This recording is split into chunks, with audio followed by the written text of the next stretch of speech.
Yeah, yeah. In your house with O'Con. Hey, O'Con in your house. Hollywood in your house. Hypocrisy's head in the clouds. Curating all kind of loud. Wrestling in front of the crowds.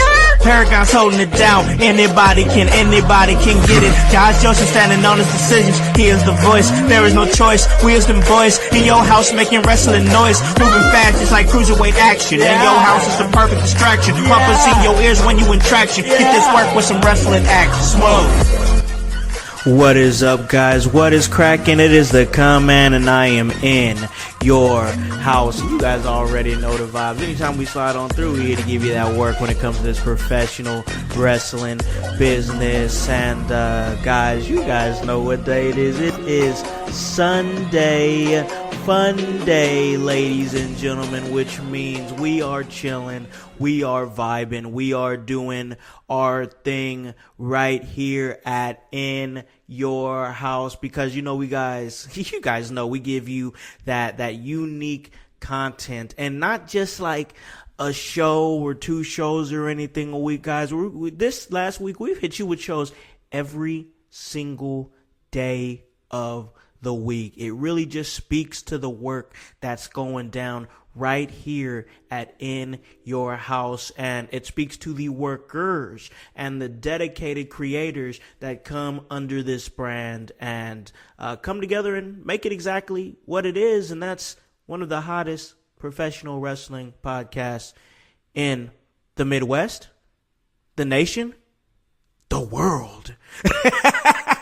The world, ladies and gentlemen. Dare I say it? I said it. I dare to say it, and I said it. And the reason that I feel so confident saying the things I'm saying is because I have a great team that comes in and does that great work with me, and I got to bring them in right here because it's not just me. Of course, you hear them on Mondays. You hear them on Fridays as the educator of Extreme, the voice, Josh Joseph, back on In Your House. What is up, bro? How goes it, house? How goes it, household? Grunts, friends, my friends, anybody who stopped in for a little smoke sesh. Yes, how are sir. you doing? It's a Sunday house party, and I cannot wait to get into the talk with you. We already got Bruzy in the chat. Bruzy. Chatting it up with us. Bruzy. We love you, Bruzy. Thank you for waking up on a Sunday afternoon. And worldwide, we have taken this sandbox worldwide, house. Yeah. Oh, yeah, brother. We most definitely have, man. And one of those reasons is because of the next guy I got to bring in here. He's quite popular in the UK. And he has some popularity over there, man. I can dig it, man. And of course, it's probably those blue eyes. That's the blue-eyed villain himself. He comes to you on Mondays and also Fridays with his SmackDown preview show. Grunmeister returns to the Sunday house party. What's up, man? Yo, what is up? I'm just enjoying my weekend. Ready to talk about some wrestling. Yes, sir. Yes, sir. We're always happy to have you back on, man. You do a lot of great work on our Friday shows. And, of course, you know, we can hear you going a little crazy when you stream. And sometimes we get a good grun rant in, too. So I always enjoy a good grun rant when we get a chance to. Bruzy saying he's wearing the glasses today. See, I wasn't the only one who noticed. I wasn't the only one who noticed, bro. I saw it right off the bat, man. So we're happy to have you back on the show, bro. And man, we had our amazing season premiere on last week's episode of the Sunday house party, which, man, I just gotta say again, because like that was literally, and I felt it. I felt the energy of the show as it was going, as we had viral sensation and number 300 on the PWI 500, the veteran Jack Vaughn, come and join us. That was awesome. Then we had all of our creators either in the chat. Our newest member, officially newest member of In Your House, Kevin Calloway, he was in the chat pretty heavy for the season premiere. We had Annie, the amazing Annie O'Neill, came in and dropped some love, and she was out there moving, doing her thing at a weed infused jiu-jitsu event, which sounded like it was an awesome time. Annie's amazing. Yeah. We had Paragon drop in here after his defense of the Emerge World Heavyweight Championship, and he showed some love. But man, I know that season premiere meant a whole lot to a certain cat, though. A certain dude. I see it. I heard you say that on Bruzy, on one of the Window Lickers episodes. I listened back. But like, I know this season premiere episode meant a lot to this next man here because he wasn't able to join us for a good reason. He was with family celebrating his wife's birthday, and that's absolutely fine. But I know all the stuff that he did and put together to make the announcement for our amazingly big event that we have coming up next month. I know how hard that he worked to put all that stuff together. And I know it probably sucked he couldn't be here for the season premiere. Family has to come first, though. But now he's here. He is here, and he's going to talk all wrestling with us, chilling vibe out with us. Once again, you can hear him on the Smoke Sesh. You could also hear him on the Kokomo Press. Our producer, Hypocrisy Jones, returns to Sunday House Party. What's up, man? What is up, household, bro? You know I'm hype. I stay hype. I've been hype, man. I wasn't even super sad about missing the season premiere because I was amongst family, doing the thing, celebrating, Absolutely. and I still got to pop in. Like y'all doing the thing out on with the veteran Jack Vaughn. But I got somebody. There's this dude that wants to jump into our house party. I don't know if we should let him in, but I want to ask y'all, like, is it okay? Whoa, he can't come. no, He cannot come. No, Not he's invited. uninvited. Get He's away, uninvited. Diddy. No. Get him Go out. away, Diddy. Get him Go out. away. Bye. No. Jones, the only thing I'm going to allow is that we can protect him because I'm sorry, I want that motherfucker Whoa, to watch your sing like a mouth. goddamn canary. I want him to rat on all his friends. Oh man. Okay? Oh man. You know, How I don't should you wanna- ask for a rant? Diddy. Hey, we got You're to gonna rant spend the rest early. of the rest of your life in prison. I You're know. gonna spend the rest of your life in prison.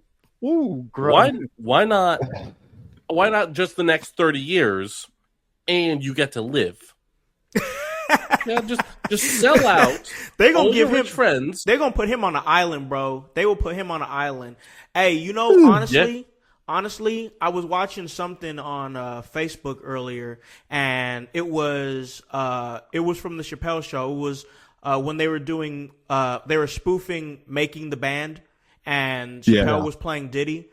And it made me think some of the stuff that Chappelle was saying. I was like, yo, that was some insane shit back then when he was saying. But now that I hear Chappelle saying it now, it's like, yeah, that's some shit Diddy might do. That's some weird shit. He seemed like the type of dude that would take a shit in the back of a movie theater and wait for somebody to go sit in it. Like, I mean, Diddy probably did it. Diddy did it. Nah, Diddy did it. Hey, he I definitely just did it. listen. Another question of mine is like, I want to hear what Farnsworth Bentley got to say. Like, I want to hear what he was dude's manservant for years. Like, what? Why did he hold on, wait a minute. He called this man his manservant and we never questioned it at all. Yep. I mean, it was probably time. thought it was We weird. thought it was a joke. Motherfuckers were putting him on daytime TV shows, being like, "Bentley, come in here, manservant," and he just came. And nobody walking in. batted Chappelle an did a eye. thing about that too. That's my umbrella, bitch. What are we doing? Like, I'm telling you, man, it was definitely some crazy, crazy shit. Like, when I walked back, the one that Bruzy, and I'm sure me and Bruzy are talking about the exact same clip. I saw that and I was like, Yeah. oh my God, this doesn't seem so weird now. It's crazy, bro. I was fucked up, bro. Not did Chappelle have that famous clip, but he also had the Negrodamus clip. I agree. Oh, yep. Yeah, and apparently, RIP Negrodamus, but apparently Chappelle was Negrodamus. Yeah, for sure. It was because It was Paul Mooney. Paul Mooney. There it is. Paul Mooney. Thank RIP you, sir. Paul Mooney. Sorry. Yeah, the name escaped me. I remember actually watching some of his stand-up comedies, and he's had like some of the driest humor, like, because he looks so serious with everything that he says, but he says it like it's funny. Like, I don't know. I enjoyed Paul Mooney. I'm glad his name Paul came Mooney's up a in here. goat. Yeah, rest He in was peace, Paul great. Mooney. Dude, Yeah. he taught Young Voice about black communities back in the day. So I will always respect everything Paul Mooney said. And I loved his presence too, House. He was just a big man and Yeah. just with this dry weight. He was great. His take on the Queen of Elizabeth, if you haven't heard it, go back, look it up. You are going to love every moment of it. It was one of my favorite clips of his. Oh man, I love Paul Mooney. Guys, we're already off to a hot start here at In Your House, and yeah, it's just one of those things, y'all, where we've got so much going on, a lot to talk about, and it's great because, like, I honestly feel like as we were in the group chat and we were chatting back and forth and everything like that,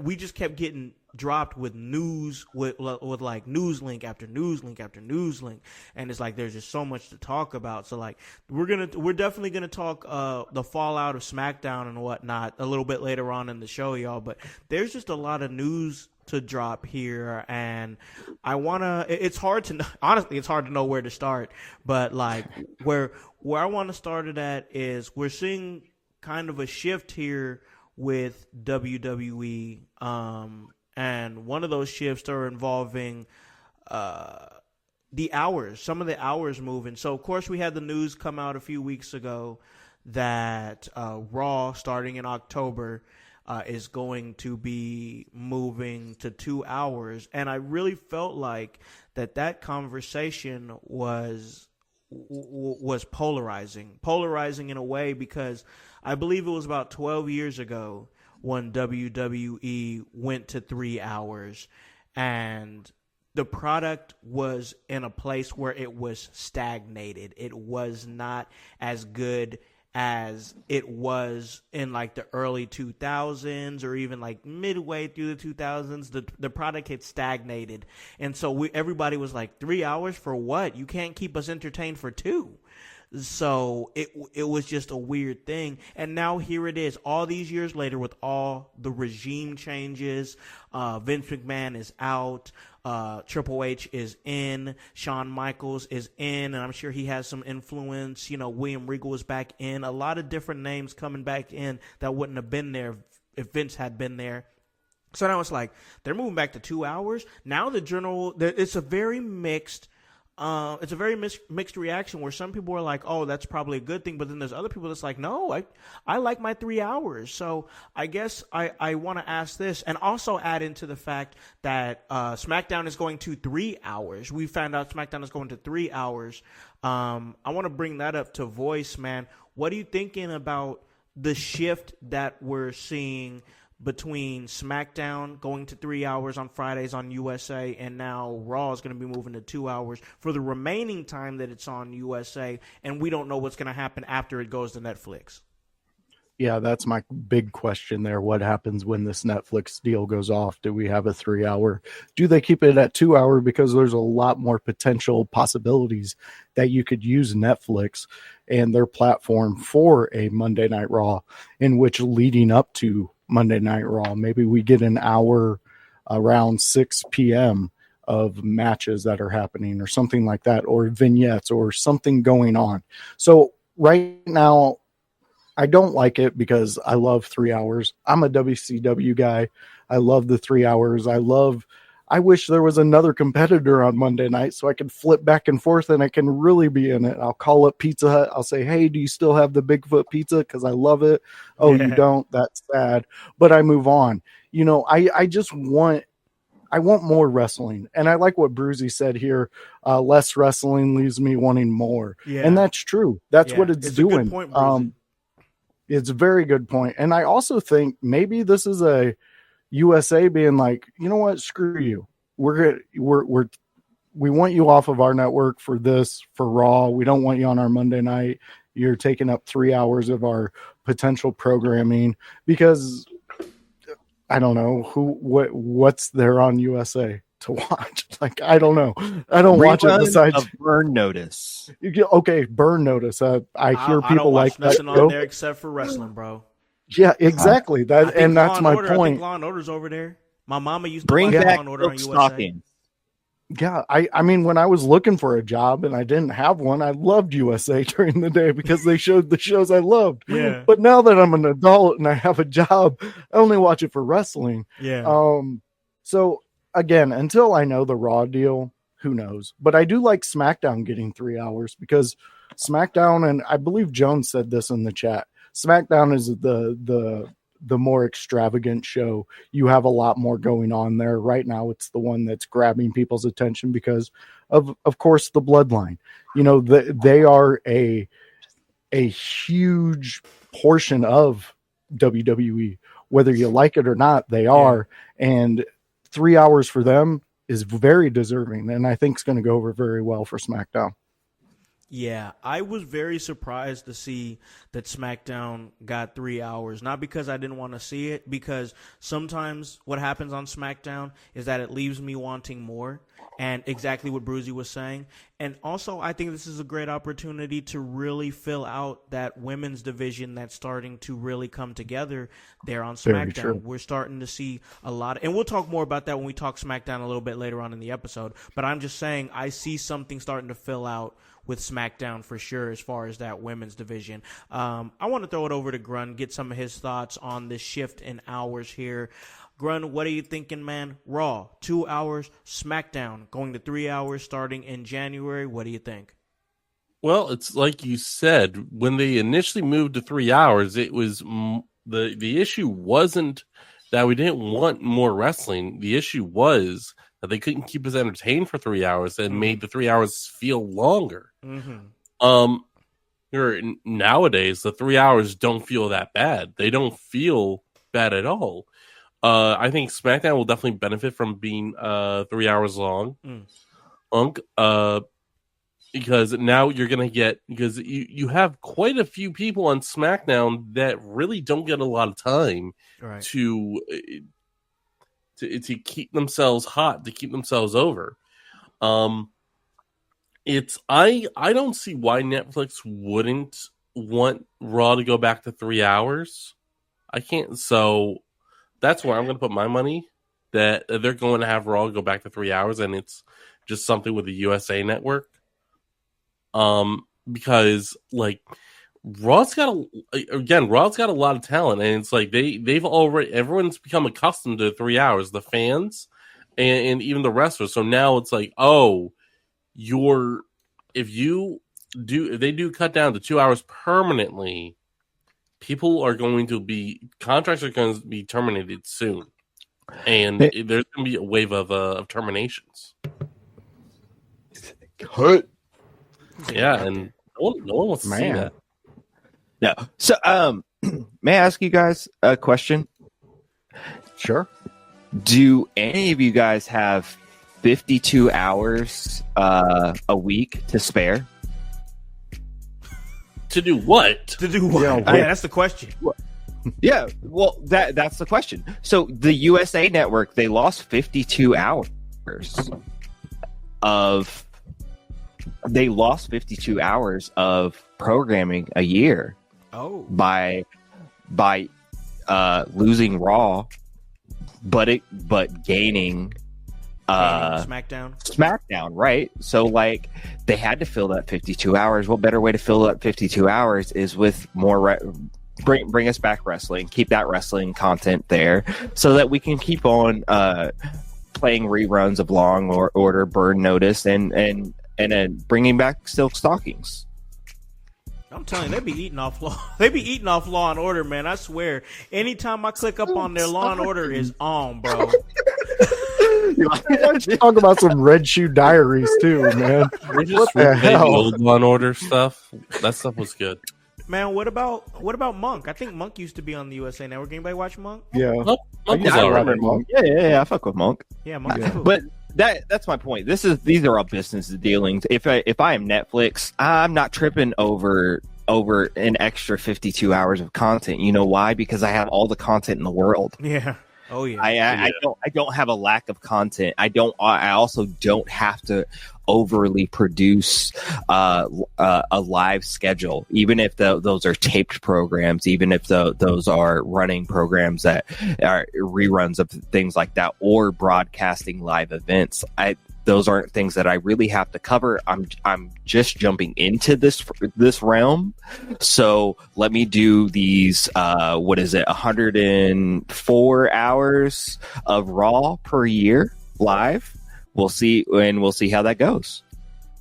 Yeah, and I like the way that you're looking at it, man. It's also not lost on me the fact that like WWE pretty much made people reevaluate how they had to watch their programming, because you knew for a fact that if you had regular TV, you was at least able to watch SmackDown because it was on Fox, and Fox is available to everybody. So now what they've done is they've shifted it, and I think I've said this before, so I'm not going to drag too much into it. What they've done is they've shifted it to where it's like, oh, well, we're going to take SmackDown, where we have some of our biggest draws, where we have what ideally is our biggest title. I don't really think that the Universal or the Undisputed title, whatever the hell they're calling it now, I think it's the Undisputed Championship now. I don't think that's the more prestigious title, at least at the moment, although I know the history is there. But you had that, Roman, Cody, all on free television. And it's like these are your, like, especially Roman, he's your biggest guy. So like it's like, all right, we got to bring him onto cable where we have Raw. Raw is going to go to Netflix, which is going to force you to get a Netflix account if you want to watch Monday Night Raw. And then the only free WWE wrestling that you're going to be seeing now starting in October is going to be NXT. And like NXT is a great product to watch, but it's their developmental. You know what I'm saying? Like if you really want to dig a little bit deeper into what they're doing, you're going to have to pay a little bit out to see what the next step is. And I think that what they're doing, it's Annie O'Neill. What is up, Annie? Annie coming in and checking us out in the comments. But what they're doing is they're basically putting their entire business model on like a subscription based type. Like, oh, if you can watch our developmental kids on free television, no problem. But if you want to see what's happening with Roman Reigns, you're going to have to get a little bit of cable, and you're going to have to get USA. Oh, you want to see what's going on with CM Punk in the Judgment Day? Well, you're going to have to get a Netflix account and jump over there. If you want to see our PLEs, you got to get over on Peacock. So it's like there's different ways if you want to watch them. And like I'm not saying that it's like ethical business, but it's making them money, So like that's exactly what they're doing. So everybody's like, oh, they're moving with the times. Exactly. Oh, it's BS that they make us have to do 3 different paying scales. I'm like, I get it. I know that you feel that way, but like they're in a business to make money. So like that's what they're doing, And plus, you have to fill these contracts that you've put these guys under now. It's not the old days of their independent contractors coming into a business and Vince can pay them however he feels. Yeah. Now they have legitimate $1 million contracts for years. So you gotta find a way to pay that, which honestly, this is a smart move because NXT is going to be able to hook the fans. Yeah, and if sure. you like what they're doing on NXT, wait till you see what they're doing over on Netflix. And if you like that, you gotta get the Peacock because they're doing crazy shit over there too. Yeah. So I like it because they're moving with the times. They're adjusting. They're not sticking in their ways like the old WWE. Yeah, for sure. Annie has a question here, and I think it's a very valid question. She asks, do you think this new subscription model will be better than the WWE app? And I think it's a very poignant topic, a poignant question. I love the app. I love the app too. Everything was all inclusive, all in one. This is weird. This is weird that we have to jump around again. It feels like 1997. Swear to God. But here's the thing. Here's the thing, bro. Like, I want to jump in that real quick. I like the WWE app better, far better, because you had everything. You had everything there. But I can definitely see that them doing it the way they're doing it now is making them more money.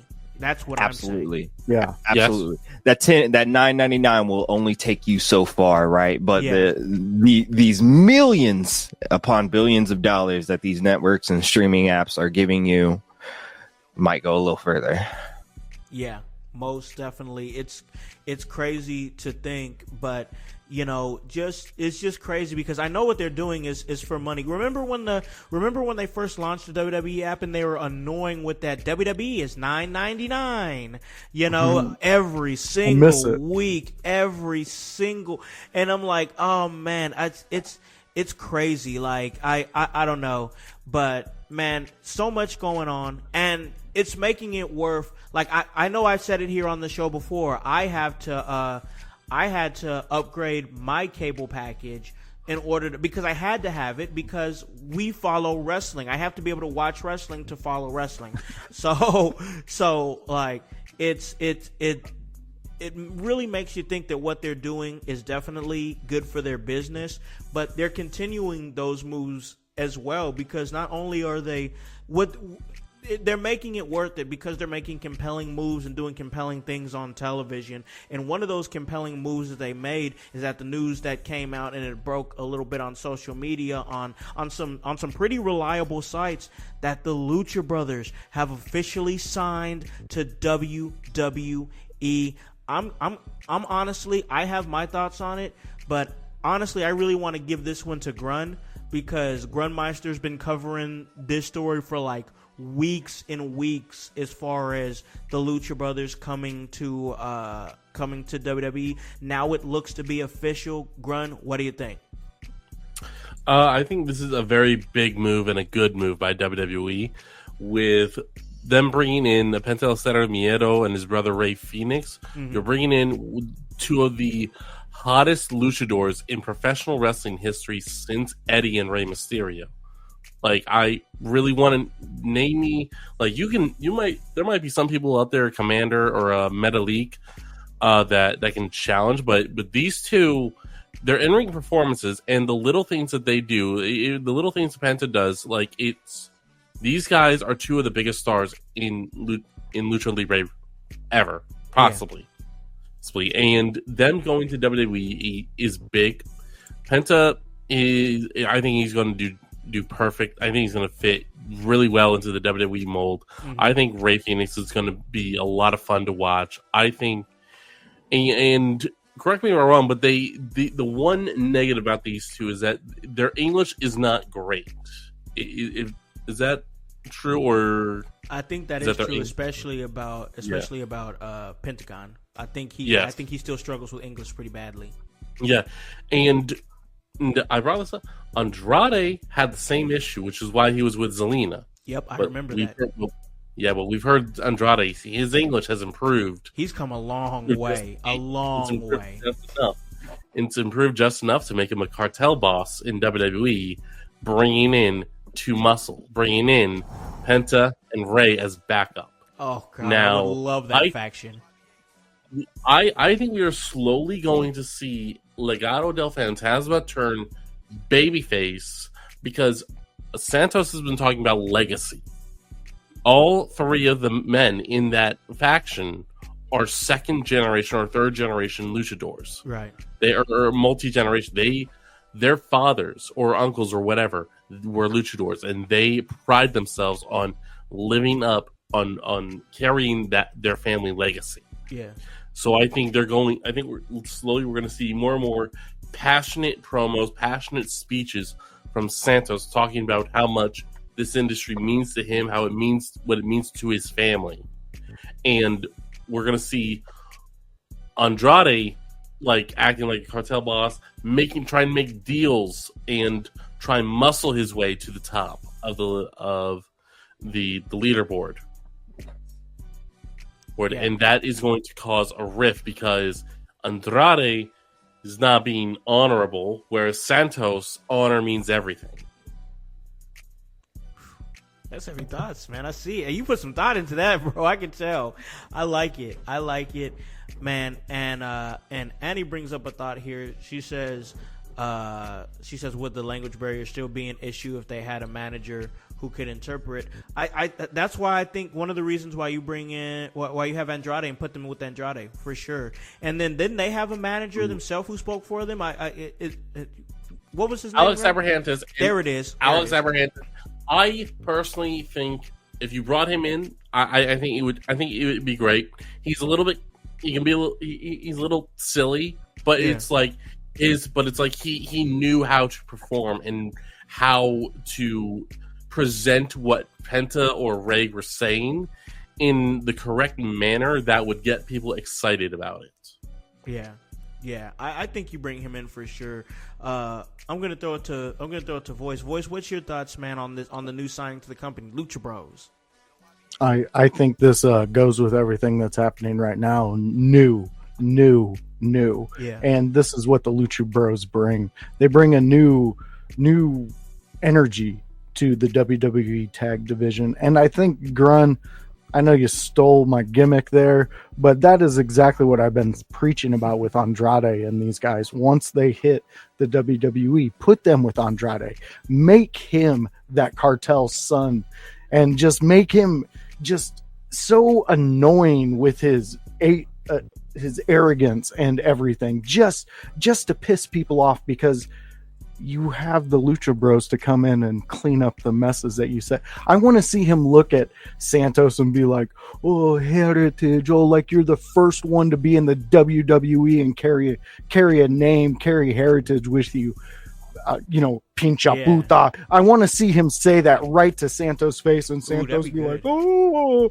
The crowd gets behind Santos because they're always looking for somebody to get behind and cheer up. Go, Santos. And just Andrade and the Lucha Bros just run house.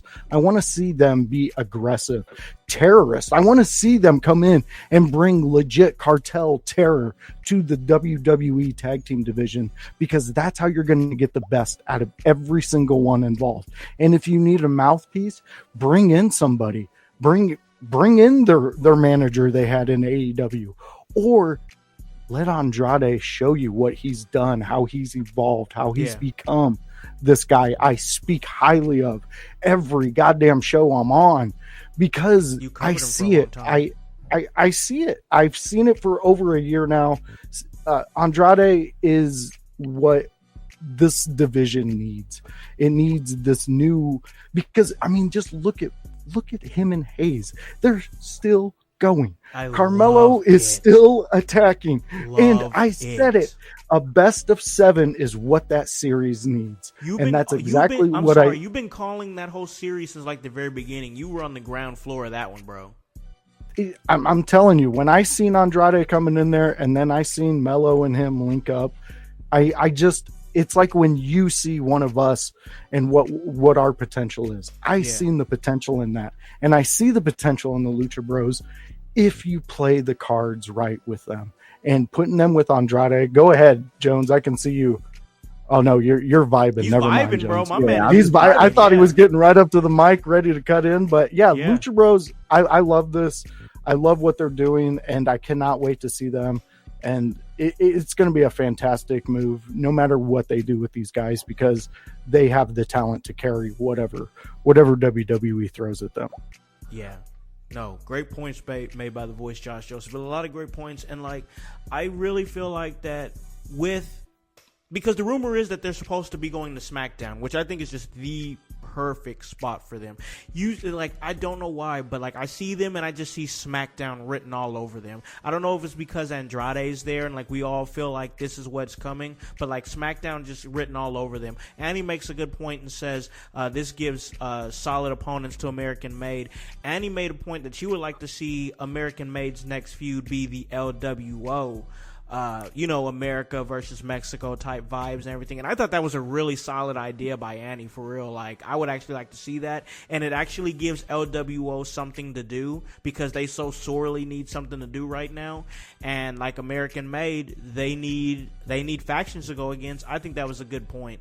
But yeah, it is a good point, but LWO just needs to go away. That's played out. That's overdone. It's overplayed. It was brought back for a cheap pop, and That pops And over. that was back last year in Puerto Rico, bro. Yeah.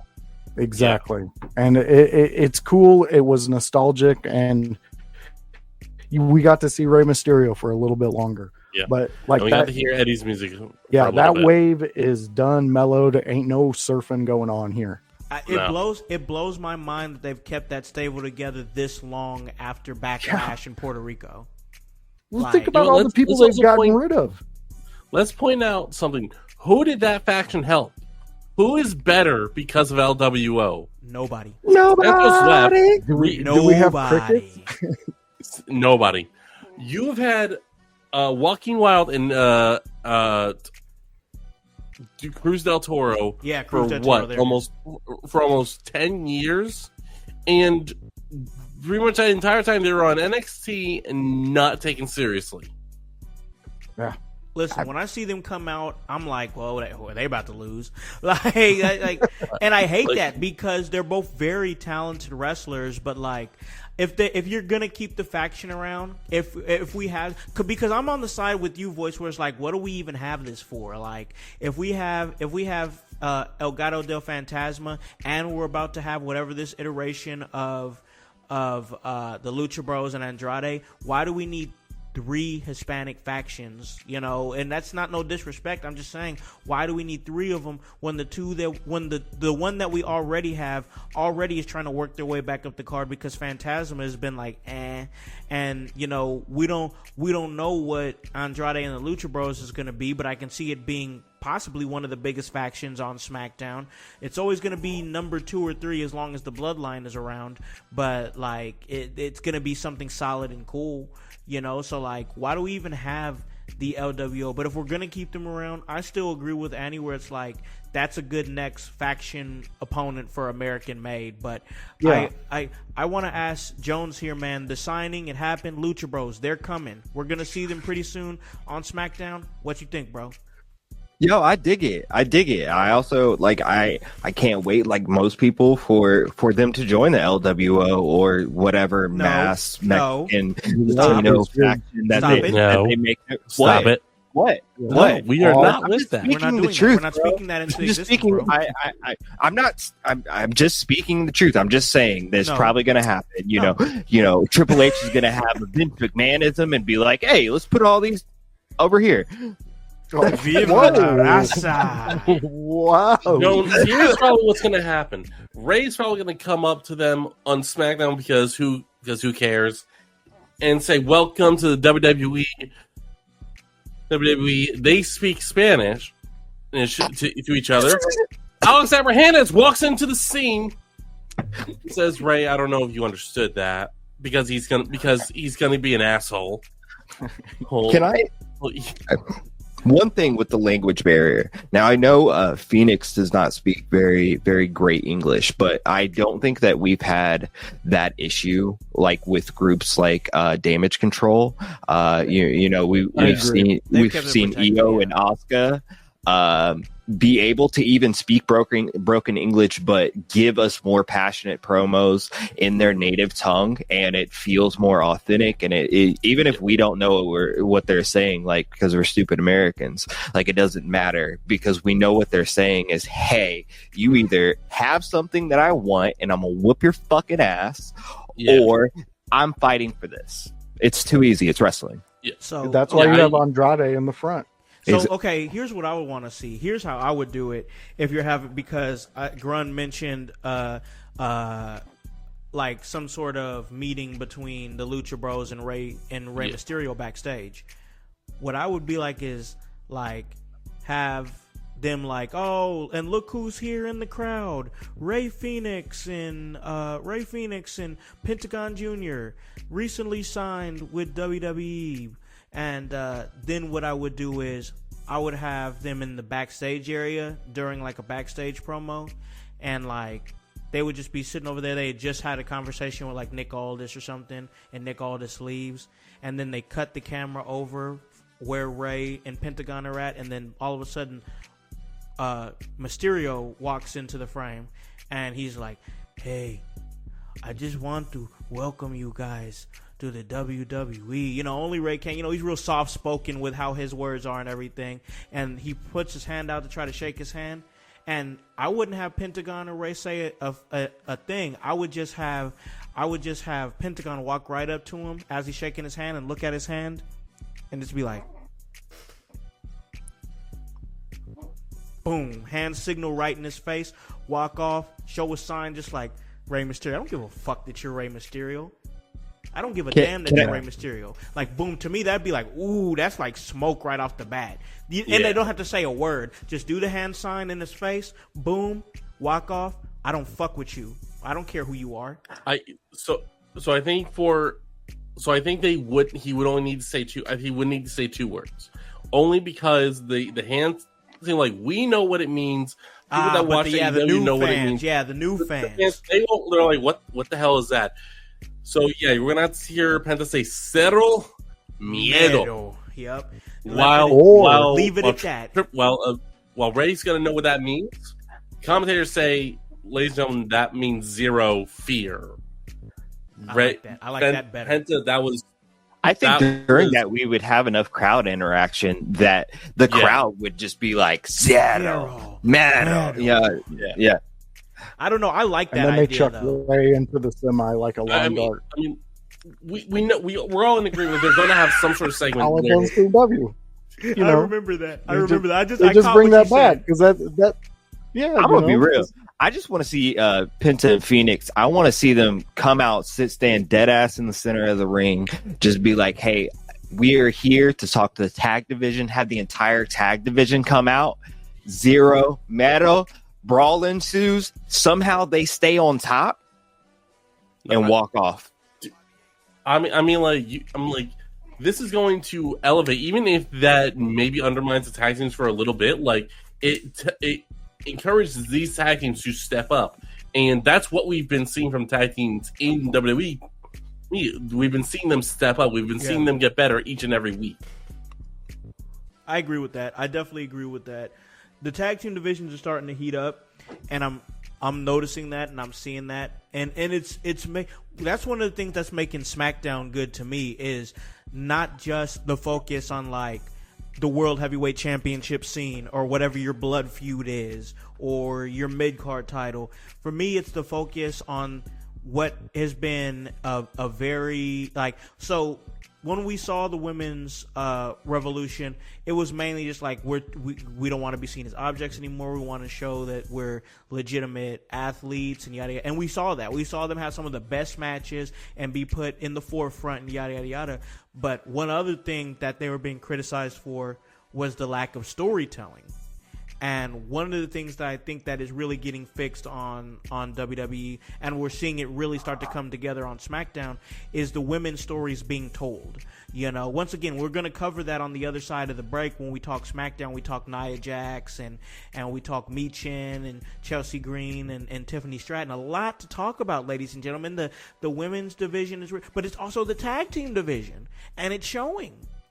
You have a lot of tag teams in the mix, whether it be the Bloodline, DIY, you know, you still have the Street Profits in the mix. Judgment Day still champions.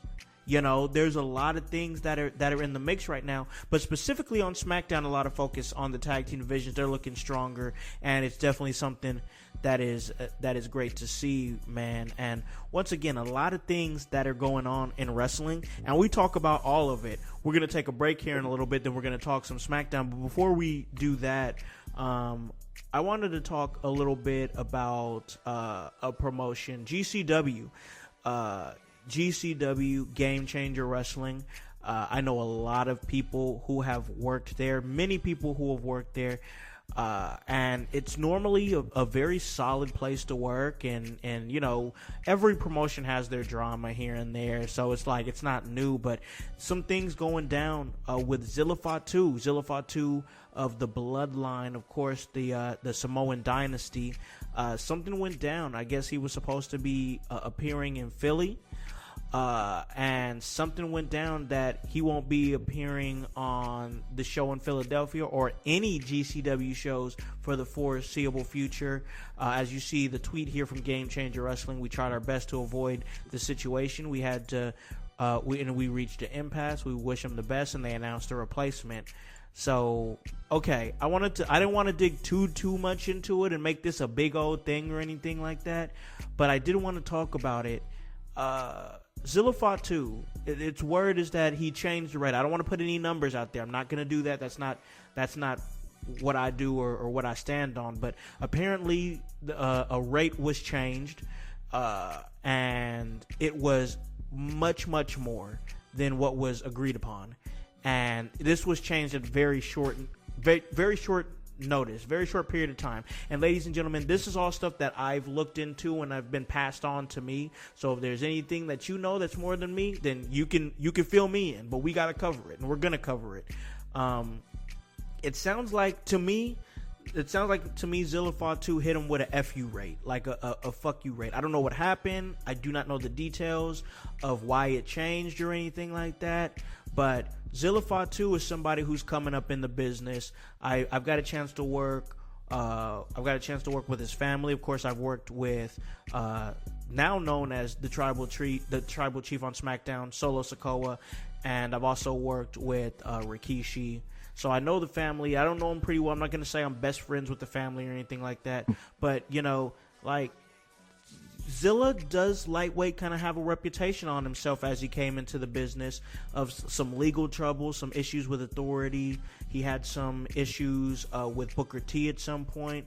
He's young. So I think a lot of it is that he's a wild boy, and there's a lot of that. But also I think he knows that the trajectory for him is changing because of his family name, and things are going to be changing for him probably fairly quickly.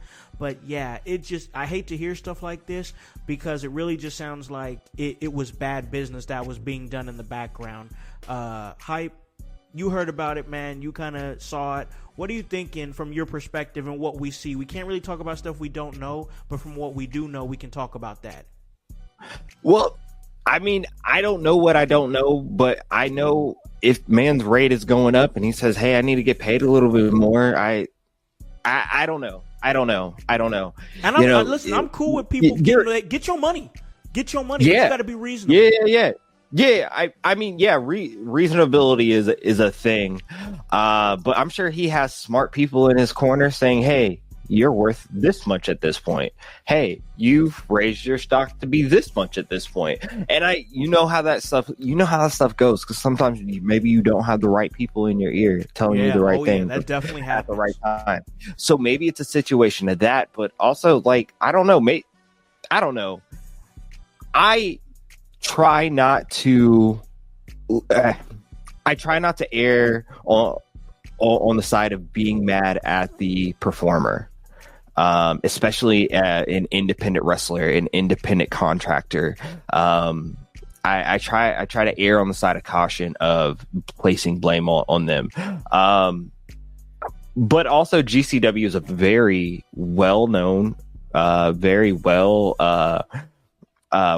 touted company that seems to, a lot of wrestlers they have done a lot of wrestlers very well, put a lot of money in a lot of wrestlers' pockets, seemingly. So this is a weird thing, it's just it's a breakup. We'll see what comes out later, right? But right now, man, I still think it's too early to call.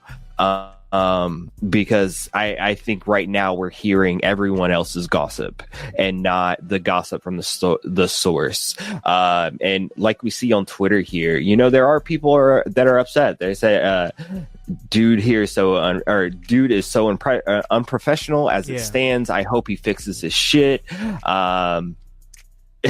Remember seeing Zilla Fatu in the lobby of the arena at AEW during All Out weekend and not giving a care in the world about it. I don't know. There's a lot of speculation out here that he's WWE bound, but he does have some other upcoming shows. So this is a very interesting time. We'll see what happens with Zilla Fatu, but like I said, I think it's a little early to call right now. For sure. A lot of there's a lot of speculation of what's going on with Zilla and his future. I even saw a report that he might be negotiating with AEW to sign there. So that's another thing that maybe affected what he's doing. I don't know. I do not know. This is not a Zilla Fatu bash podcast off of speculation. We don't know what the facts are, but it is news and we do want to talk about it. And with that being said, I'm going to throw it to my man, The Voice. What are you thinking about this whole situation, bro? Honestly, if you're asking me to go to Philadelphia, you might as well take what he asked or what he said to his ass. Take it times 10, and that's the only way you're getting me in that town. Maybe if Heyman's Heyman wants to have dinner with me. Oh, Philadelphia's gross. I'm sorry, Grun. I love you, but I know you're close to it. I don't want to go there. I don't want to be any part of there. Unless Heyman's having dinner and he's inviting me and I get to talk to him. I'll go then. I'll even go for free then. But outside of that, Zilla's going to make his own decisions. He's his own person. No matter what his decisions are and what we think about him, those are his decisions. So if this is best for him, great. If it's not, fine. But the day of, you got to be a little more professional than that. Even if you're trying to be the asshole, give him at least a week. Let him know, if you're not feeling going there and you're not feeling being a part of it anymore, let him know that. Don't day of. That's the only thing that I don't like about this whole thing. It was the knowing that it was day of kind of sucks. Yeah. And it's like I said, there's speculation that he hit him with a fuck you rate. So that's definitely a thing right there. But bro, I don't care what you're talking about. I would definitely go to Philly. I would run the steps. I would have me a cheesesteak. I would hang out in the city. I would see what's what. I've never been to Philly, so I would see what's up with it. But Grunman, I want to ask you. Yeah. I know you're not like super deeply entrenched in what's going on in like independent wrestling, but I know that you know what's right and what's wrong, yada yada yada, and you follow the business. What's your thoughts, bro, about this whole Zilla Fatu thing? Like I said, this is all speculation, but like, what are your thoughts on what we know now? If even Booker T has admitted that his student Zilla Fatu has issues, and Booker T is not, my understanding is it doesn't seem like Booker is advocating for Zilla to be brought in to WWE right now, and I wouldn't put my name on him.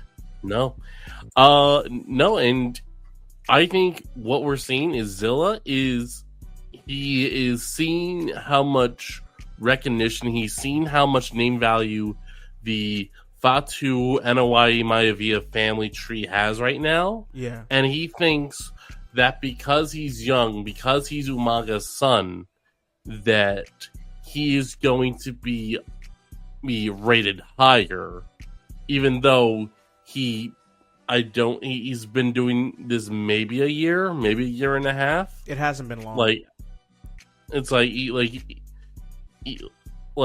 Everyone else in like even Solo and Jacob, like they have at least a couple years or more under their belt, and you see Roxanne Perez, how she has a lot of arrogance on TV, but it's like that's a character, because there's no way that an arrogant 23-year-old or 22-year-old like Roxanne Perez would have been brought into WWE if she actually was being that arrogant backstage. Sure.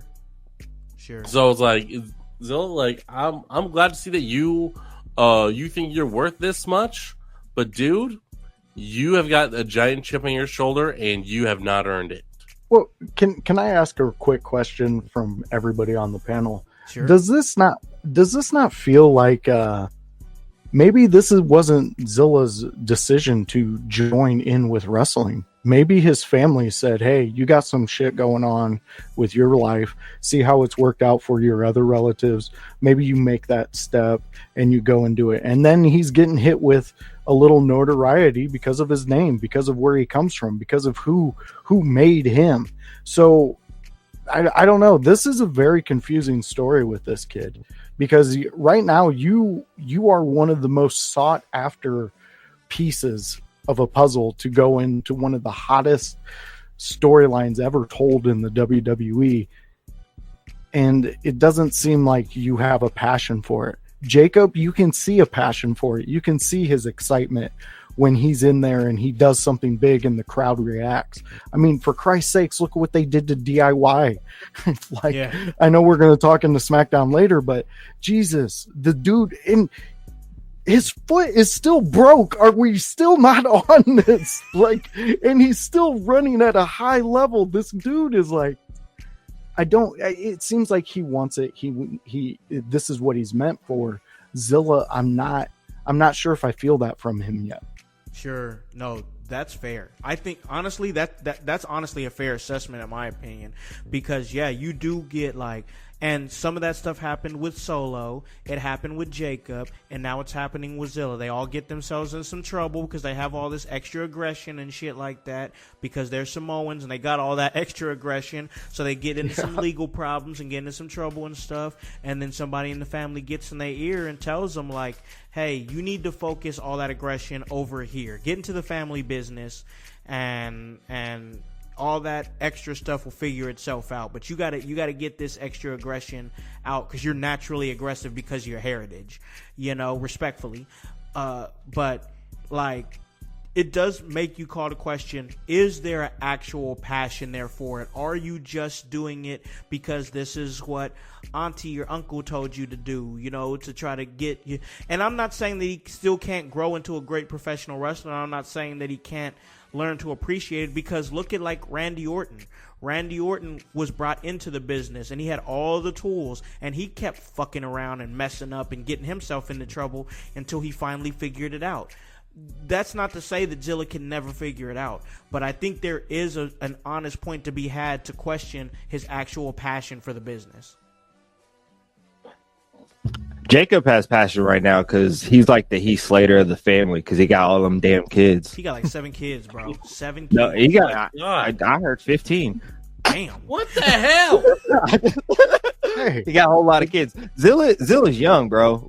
And maybe he's just hard headed. He'll figure his shit out, bro. So, hot take: we don't need no more. We don't need any more Samoans right now, especially if they're underdeveloped. Mentally, in ring, or just as a whole, bro. You're going to be calling him Logical Jones here in a minute if he keeps speaking all this logic. Hey, there we go.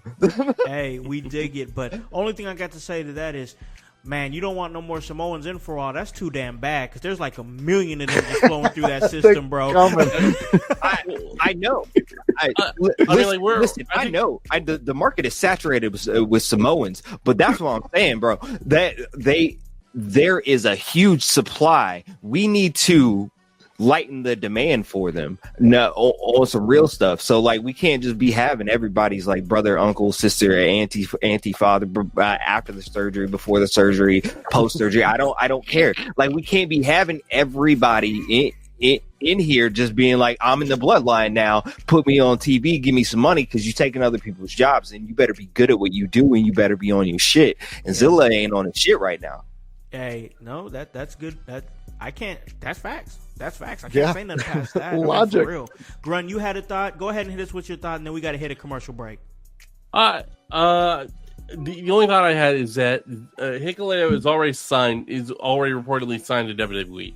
So I think but I hear what Jones is saying, that we don't need any more Samoans. I think Hikuleo is the last new Samoan we see for a while, at least on the main that goes straight to the main roster.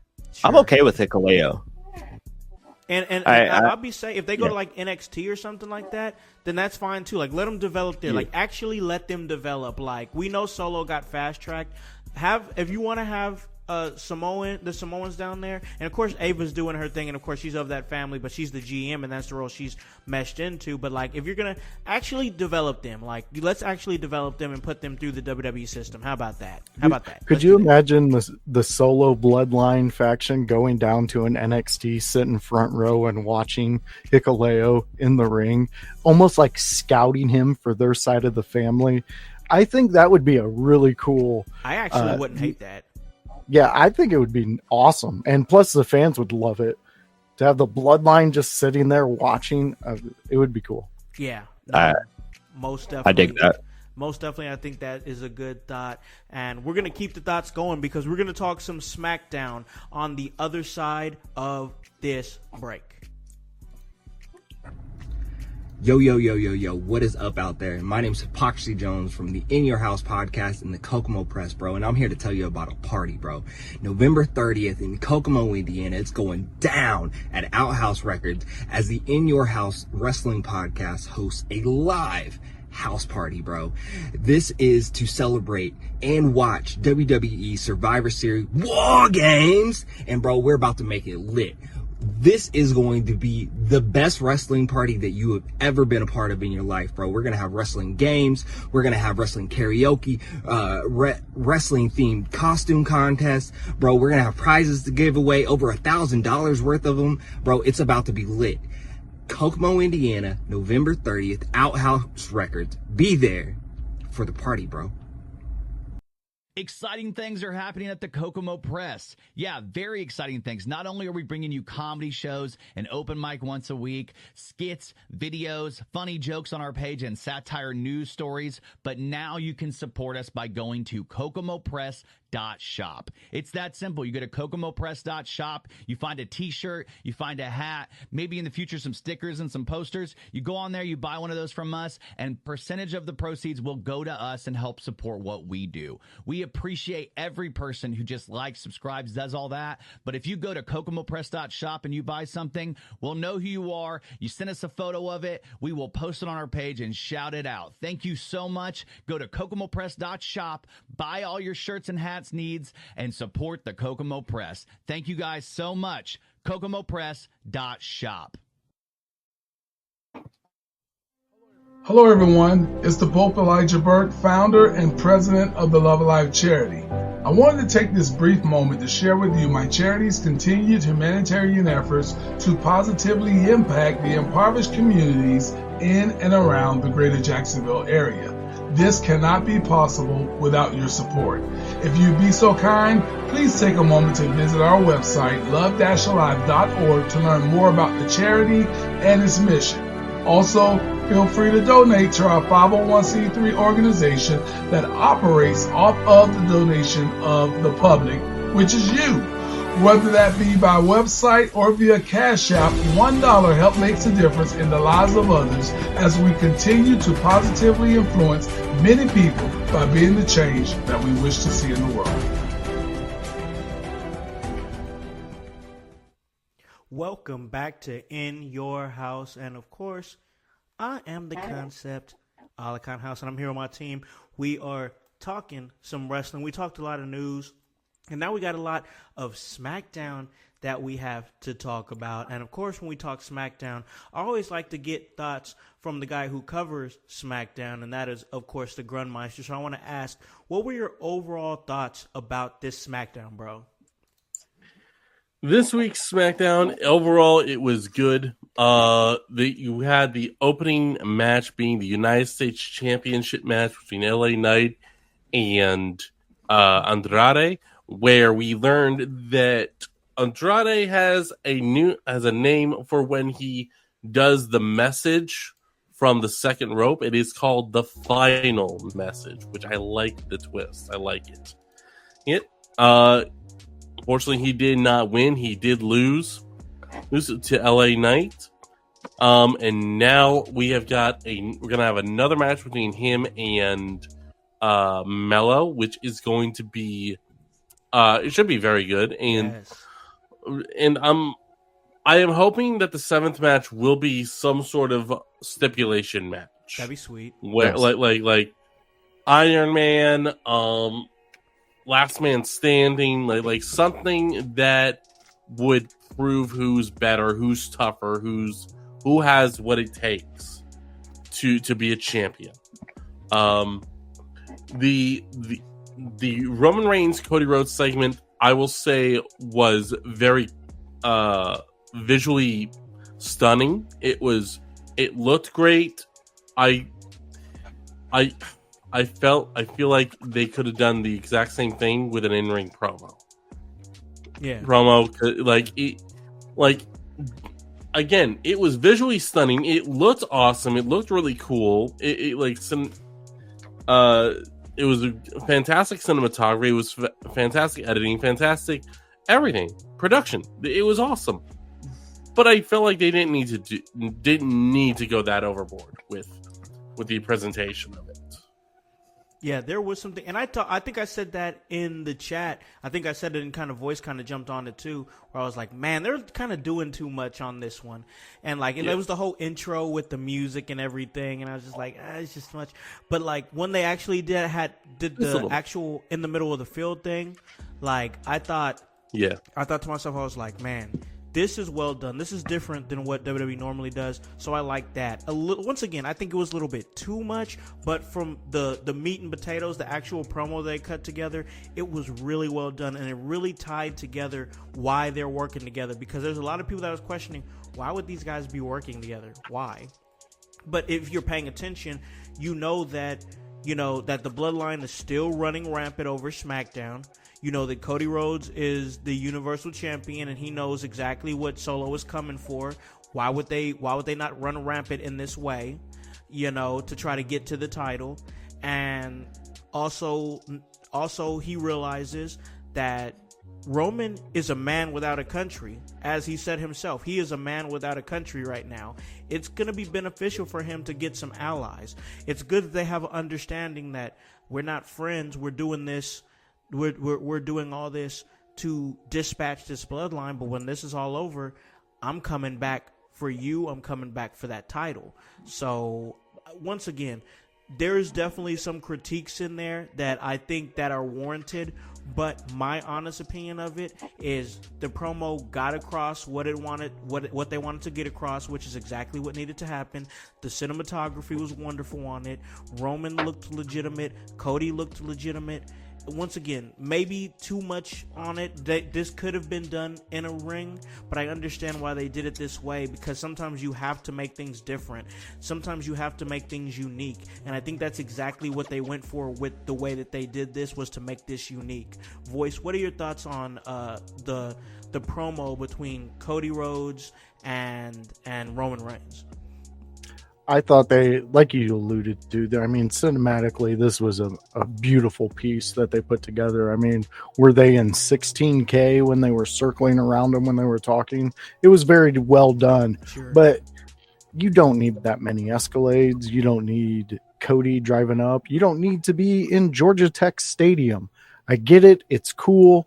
I would have been happy with a cigar lounge, them sitting just in two big leather chairs with two glasses of whiskey, and you would have got that a point across. I like that better already. I'm sorry, I like that. I mean, I understand you're going to where Roman started, where his aggression comes from, where it all became something for him, and then Cody's home where he's from. Like, I get the story, and it is a powerful story in that way, and I get that, understand it. Also agree with you when you're saying I like the visual of them being in like a dark bar with maybe a little whiskey and like some nice furniture and whatnot, and maybe like a hot waitress or something there just waiting on, not making it sexual or anything, but she's there just to with the visual, just to make it better. Exactly. You know what I'm saying? Like, I like that too. I get the symbolism of the stadium, but what you're saying, the way you described it, it just seems like, I don't want to use the word classier, because I don't think that's the word I'm looking for. I guess I'll use classier for lack of a better word, but I don't know. It just elevated. Has that touch. It has a certain touch, a certain professionalism, a certain classic vibe to it, like classic man type vibe, which I think Cody likes to give off with the suits. I don't know. I just like that vibe that you kind of put out there. And Roman gives that vibe off with his tradition and his family, sticking with the classic family. This is the way things are done. I think that's where exactly. And I think the evolution of both of these characters have gotten to that. I mean, do not get me wrong. This was fantastic. I get it. I love it. It was visually just amazing. This will lure you in to be a fan. Sure, yeah. But as a fan already established in this storyline, this specific storyline, Give me something more adult. Yeah. Yeah. And I mean, wanna we're see in the a little height of whiskey, college a little- football. Yeah. Yeah. Yeah, like I don't know. I don't want anybody to take this the wrong way when I say this, but I'm going to say it. I want to see men being men. You know what I'm saying? Like I want to see men being men. And I just think that visual that you laid out there would just be I would like that touch. Hype, what you think, bro? You're doing your thing, producing the show as only you can. We appreciate you for it, of course. But what was your thoughts on, as a producer, what were your thoughts on what you saw here between Cody and Roman? So in contrast to Voice's feelings, I kind of like this, but I also see where there's an opening where you do another segment like Voice is saying. Yeah. Like this is like they don't like each other. They're not supposed to like each other. But they are both businessmen, professionals in their own aspect. They run their own worlds. They run their own their own entities and things like that. They are the leaders of their packs, and they both have a name to live up to. They do. I understand this I thought visually, man, this was something different. It was refreshing. I really liked it. It highlighted the city of Atlanta, which, anybody that does that, I'm down for. Even from us being in the Midwest, it highlights things that you don't normally see in wrestling, and I kind of like that little taste, bro. Like it's somewhat of a palate cleanser. I liked the dynamic of them being on Georgia Tech football field, because that is Cody's home, but that also is one of Roman's homes, and I can see how they can, they're not battling for a title right now, but they are still battling each other forever. Like this ain't done. Like they are still battling each other for the rights of everything, man. Whether it's a title, whether it's their city, whether it's their family's names, they're always going to be in this conflict. The company. So like we kind of joked when this marriage kind of started, right, or this courting kind of started, because it's symbolism or symboly the new mega powers, right? But like this is better. I think this is better because, one, you can stretch it out a little bit more. We love stories. We love storytellers. Stretch this out. They're not gonna be best friends right away, even if they're fighting next to each other, because they're professionals. I dig this.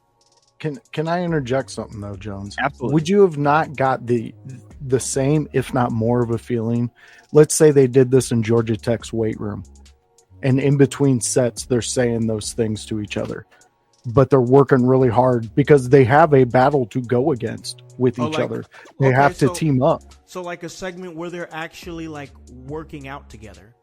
Exactly. So that gives you your manliness that you're asking for, House.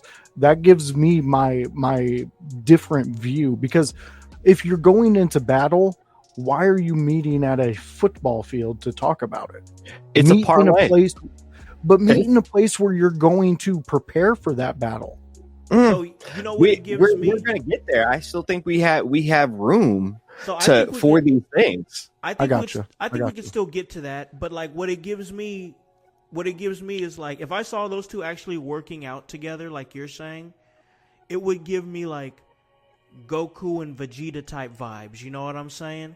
Because those two work out together all the time, and it's clear that they don't like each other. Well, I think Goku likes Vegeta a little bit more than Vegeta likes Goku, but that's neither here nor there. The fact of the matter is they're not friends in the situation, but they're working out together, trying to come together to topple an evil for a greater good. And I think that's exactly what we see. So let's say this week we do see them in the stadium, and that's what happens. What if next week we see them training together and having a successful training regimen together, and then the week after that we see them in a local lounge in Georgia, enjoying a drink, celebrating a successful training regimen with each other. So what we're seeing now is the meeting. We would see the work being put in, and then we would see the fruits of the labor, and that gives us a few weeks to not only be like, okay, this is what they have to do. We got a chance to, in real time, see chemistry building between what I want. Between these two mortal enemies as we go into this epic battle against the Bloodline. Woo, I don't know. I gave myself goosebumps. That's good shit. If that happens, get us a goddamn contract, WWE, because we are out here predicting and writing this shit for you guys. That would give me goosebumps if they actually did it, bro. I'd be like, I want the build, bro. I don't know. I don't know. I want the build too. That build right there, though, is perfect. Yeah. Yeah, it's perfect. I love it. Yeah. I love it. I think it's good shit. That just made me even more excited about the story if they just, and you know what? I'm cool.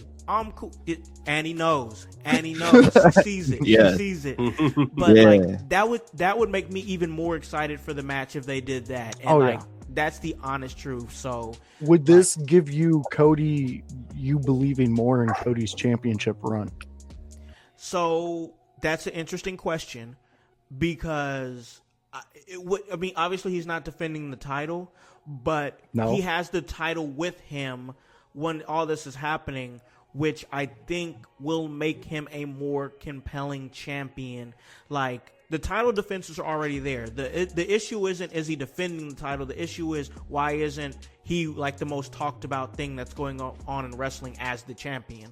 And I think that kind of shifts the focus back onto not only Cody, but the championship. If you do this build that involves your biggest draw, Roman Reigns, and Roman Reigns, anytime that Roman Reigns is in the vicinity of the WWE championship and it's not his, you know he wants it.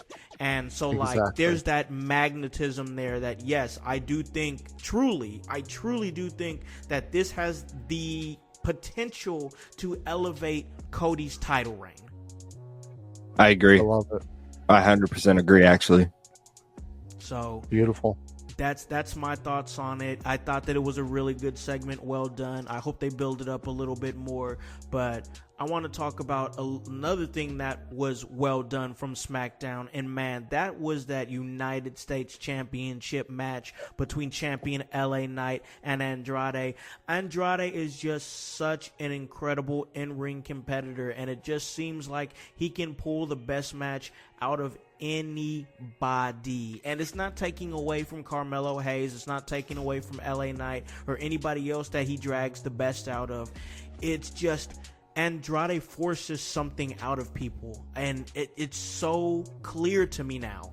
It's so clear to me now that Andrade is different in the ring. And like, if there was people who came out and years from later was like, oh yeah, Andrade, anytime I was in a match with him, I knew I was gonna get everything. I knew that I was gonna have to be the best version of myself in the ring. I know I have to be the best version of myself every single night, but I have to really take it to a next level when I'm wrestling Andrade, because the match that him and LA Knight had, sometimes it feels like from time to time, we know how LA Knight can work, but sometimes I think he kind of coasts on the character a little bit, and he's able to phone it in the ring and just, work the match, not work the match, if you know what I'm talking about, because there is a difference, but man, he brought something different out of LA Knight, and there was a couple of botches here and there from LA Knight, because I think he got a little bit too in his bag, and that's okay, but like, that match was so good. The crowd appreciated it. It's just a testament to the work that Andrade puts in and why everybody wants to see him in a prominent position with the company, which I hope that's what we're seeing with the emergence of the Lucha Bros. Voice, once again, like I said, you've been covering Andrade for a long time. What did you think about this match? I think this is amazing that we get to talk about this match and then the Bears just blow a field goal. But anyways, back onto the subject at hand. Andrade, he did exactly what I've been preaching about Andrade. Yeah, Jones, and we'll get into that later. Anyways, but Andrade has done everything that I've been preaching about him. Yeah. He's so fantastic, and he really did bring the best out of LA Knight. I love what you said about that, because Andrade does give you that ability to have your best presented to the WWE universe, to show why you're on one of the main rosters, why you're up there, why you're being cheered. LA Knight, yes, I agree with you. He's coasted on his character because he's allowed to, because that's the character. Yeah. He's got the gimmick. He can make the people believe in what he's doing. Yeah, you got to love it. But Andrade's been putting in the work. He hasn't stopped since he's left the WWE. He's tried to get back there, and now he's there. Now he is trying to get you to believe in Andrade and to understand why. He's learned whatever he had to learn. Yeah. And when he is back, he is putting on matches like this. Yes, you mentioned the botch. There was that one where he's running up to the LA Knight runs up to the corner where Andrade is perched, and he misses the jump up twice. But Andrade kind of recovered that. He did. Kind of made it look like it was like more of a struggle for LA Knight to get up there because of the defense that Andrade was bringing. It was a fantastic match. It was one of the best Thursday or Friday night matches I've seen with LA Knight that was outside of a PLE. He really brought a different side of LA Knight out, and there's more to see from Andrade. If you love this match, you just get into Andrade's the rabbit hole of his matches, and you're about to see some amazing things from this dude. Yeah, man. No, that's why I had to get your thoughts on it, because I love I love how we constantly see Andrade every single week. I'm happy that we just don't have this incredible talent just in catering and just like, oh, we just want him here. We just want him here so we can't wrestle on TV on AEW. We just want to try to keep it, because that's another Vince McMahonism. He would sign talent just to cool them off so they couldn't wrestle anywhere else and be seen, and he just give them it's basically I'll give you a check to not do your thing. And I think that's pretty crappy, to be honest with you. I mean, I love the fact that Andrade is there and he's getting featured. He's getting United States Championship opportunities. He's in a high profile feud and match series with a young up and comer, a blue chipper like Carmelo Hayes. I just love it, bro. Like, Andrade is moving in such a way right now that he's becoming one of my like must see guys to watch right now. Just like you feel, Voice. He's entering that realm with me, but I gotta throw it to Grun here, because Grun is our guy that's covering SmackDown. What do you think, bro? What do you think about this United States Championship match between Andrade and LA Knight? I think this match elevated both Knight and Andrade. Andrade looked very good. He looked like he is a potential little champion in the future, in the near, while he is the speed champion, which is only viewable on X. Right. And like they're mentioning it that he's speed champion, but yeah, like this match put Andrade over, while also feeding more fuel to the fire between him and Mello. Yeah. LA Knight gets a big win for his title reign. So now with LA Knight, people are looking forward to who's his next challenger. Is it actually going to be Mello, or is it going to be someone else? Yeah. Man. Yeah. It's a lot of moving parts with not only Andrade, but also LA Knight in the United States Championship with Carmelo Hayes. Man, it's crazy. It's crazy to think, man, everything that is going on. And I'm enjoying it. We're going to get a few thoughts here from our producer as far as that match goes. Hype, what's a few thoughts you had on that match? Yo, I thought that match was crazy. I mean, everything that we're seeing here from the highlights, man, they were doing. They had the crowd in tow. Everything that Andrade is doing is really just hitting for me right now. Like, I think he's always in that picture. He's going to rise up, and WWE is showing that they're going to do well by him. But as they're really trying to do well by everyone. So like, Yeah, most definitely. I agree with you there that they are doing right with everyone. I think they're doing about as well as they can with the talent that they have available to them. And it was a great match. I enjoyed the match. I really did. And everything that's moving with SmackDown right now. I gotta ask this though.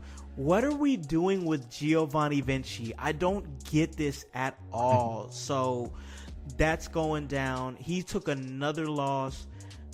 I can't really put my finger on it. Voice, do you have any thoughts on it? Where do you want me to go with this? I mean, we've seen the dude can wrestle. I just don't understand what is their angle with this dude. I don't. Why? What has he done to get this? I don't get it. Hopefully that changes in the future.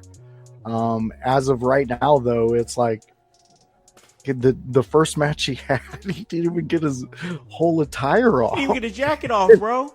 Yeah, like, and he lost. Like, I don't know. I mean, I guess it's a fun moment, and this is exactly why you can appreciate SmackDown, because they give you that comic relief. They give you that moment where we're like, honestly, most of the podcast out there covering wrestling probably passed over this segment. Yeah. But we're covering it because I honestly think it's a good spot to have in SmackDown, because you got your chances to explore to see what's going to work.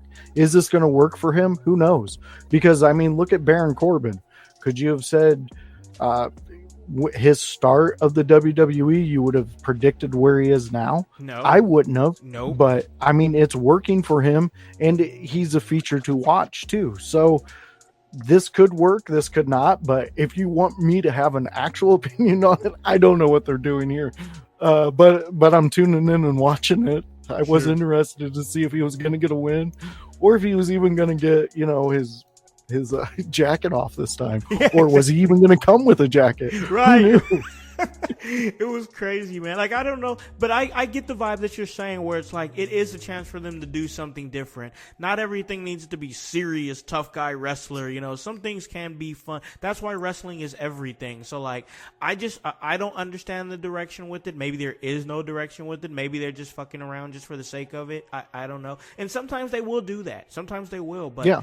I don't get it myself. Grun, you got any thoughts on this? We don't have to go too deep into it. I'm glad that Apollo's getting wins. I think Giovanni Vinci, I think there is the chance that he has the same problem that Mercedes Moné has, and that is he has no personality when you give him the opportunity to be fully creative. He has no creative ideas. He has no real personality. He has no real persona. Now, that is going to make people gravitate towards him. Damn. Wow. I mean, that's an interesting thought. Hype, any thoughts on that? Any thoughts that you want to get in on why you think this? What you think about this? I with this video, really not concerned. I'm sure they'll mold him into something. I'm just like, I don't know. I'm not interested in him. I thought if you really wanted to make him into something, then maybe you make him into a babyface to see him, go after Gunther. Yeah. But even if he lost, but I don't know the direction. It genuinely feels like Apollo and him are in some hole, and maybe they should both fight Ricky and. And Ricky's over, bro. He is over. Yeah. I mean, I don't know. I think they're fighting for Ricky's spot. So We need more Wow. Ricky. We need more Ricky. Yeah, more Ricky, more Ricky. Yo, and shout out the chat chief in the house call for being so on and sending us all these Ricky memes. Ricky's a real one. Ricky chat. Yeah. We see you, bro. We see you, bro. Yeah, bro. Yo, all right. So like we talked about Ricky and Ricky, who's now famous for getting stunned by Kevin Owens. Let's talk a little bit about Kevin Owens. Kevin Owens had an interesting reaction to the news that Cody and Roman were going to team up. And we never really got a clear-cut answer on how he felt. I feel like that a lot of us okay, so I'm just going to say it. I think we all saw that there was something happening with Kevin Owens. There's also contract negotiations going on, speculation that he re-signed with the company, things of that nature. And there was a little speculation that he might go to AEW because he's not feeling creatively fulfilled. And once again, this is all speculation. These are not facts, ladies and gentlemen. This is all speculation. But like, I can see some of that going down because he seems conflicted with the feelings of what's going on with Roman and Cody. And I think we all think that Owens' heel turn is probably best for him. You know who really benefited from somebody who was like, and look at that look there. We see it here in the clips that he's just, there's some wheels turning there in his head, and there's some speculation that he might turn, you know, with things that go on in the ring with the chair. We've seen it. We saw it there at the end. But like, I can see this Drew McIntyre-esque type turn from Kevin Owens where it's like, I don't understand why you did this. It doesn't make sense to me. So now I'm going on this vendetta. I'm going to, pretty much, I can see them taking that Drew McIntyre role and how Drew McIntyre put himself in this certain conversation when everybody started working with Jey Uso, and he was just like, I'm not messing with that. I'm not messing with that. And I can see Kevin Owens kind of going that same route. It's like, why would you team with Roman Reigns? That's his family. He's never actually going to go against his family. I don't understand why you did that. I'm staying away from that. And then we see this psychological turn from Kevin Owens similar to what we saw with Drew McIntyre. I can definitely see that lane working for Kevin Owens. Voice, what do you think about the interesting situation that we see from Kevin Owens and where his character is right now? I mean, Kevin Owens, he definitely gave the look of, when you have a sibling who's took the last Oreo, and you're like, yeah, it's cool, man. But then you grab that pillow and you wait for them to walk through that doorway just so you can light their face up. Yeah. That's exactly what I would have done. I would have waited for Cody to turn and then light his face up because he's correct. You're teaming up with somebody who's never going to go against family. Yeah. I understand there's a feud going on, but when the ball drops, you're not going to get the turn that you think you're going to get when your back's in a corner. And the same can be said about Kevin Owens. I mean, he doesn't really have the most reliable track record of being the most trustworthy guy to have on your team. No. And Cody's surrounded himself with a lot of those guys. You have Orton, you have a KO, now you have Roman. So are we saying Cody might be a little bit of a glutton for punishment? Maybe. Who knows? But KO, I like where he's going. I hope he doesn't go to AEW, and I hope they find a way to give him, if it's true, the creative outlet that he wants, because KO's he's a once in a lifetime talent that we get, and he fulfills a lot of what I love about wrestling in a competitor. So I would hate to see him go. And if he's looking for creativity, stay the hell out of AEW, because that creativity, they've never even heard of it. They've just heard of destruction and hurting people. So I don't go there, Kevin Owens. You are too valuable for this world. I love you, and I don't want to see you injured in a way that might not be beneficial. Just keep doing what you're doing, because where you're at right now, this is perfect. This is like, we are fans watching you. It's not what you're doing, it's what you're showing with your face, with your words, with your acts. So just keep doing what's going on. And if this turn's coming up, I can't wait. I think with Kevin Owens, and you just said it right there, less has been a little bit more with Kevin Owens lately, Yes. where it's been like the facial expressions, the reactions to things, the things that he's not saying, the things that he's not doing. And I think this is an interesting point in the Kevin Owens story. Grandmeister, what you think, bro? I think we are heading towards a Kevin Owens heel turn. I think it is a matter of time. I think whatever the situation is with his contract, that he will re-sign with WWE because, I mean, because, like, yeah, like you can make an argument like, oh, well, he hasn't been champion. He hasn't really done a whole lot that's solely about Kevin Owens. But thing is, same time, like, he's had a lot of fun teaming with Randy Orton, teaming with Sami Zayn again for a little bit. And, like he just seems like he's having fun in working for WWE right now. And it seems like that they are building towards him having another big run, maybe as world champion, maybe not, maybe as United States champion. I don't know, but it is looking like things are going in the right direction for Kevin Owens right now, and I don't know why he would leave.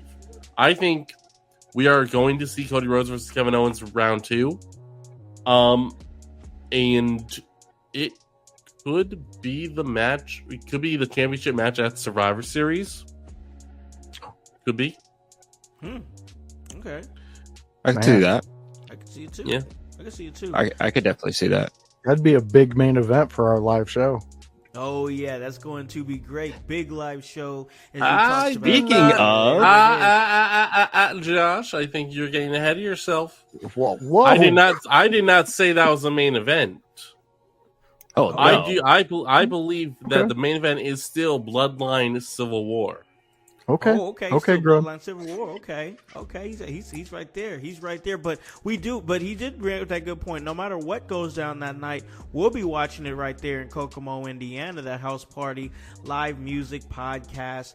I mean, independent wrestlers, everything, games, prizes, over $1,000 in prizes being raffled off. It's an all-age event. Come and check us out. Come and watch Survivor Series War Games with Team In Your House right there at Outhouse Records in collaboration with the Kokomo Press and In Your House Podcast Network. So we got to continue talking about SmackDown as we're going to continue that conversation, and that's going to continue right here on the Sunday House Party, because I want to talk about the women's division there on SmackDown. And they had an interesting match where it was Bayley and Naomi against Nia Jax and Tiffany Stratton, and that was a high stakes match because whoever got the pin between the two there, Bayley or Naomi, was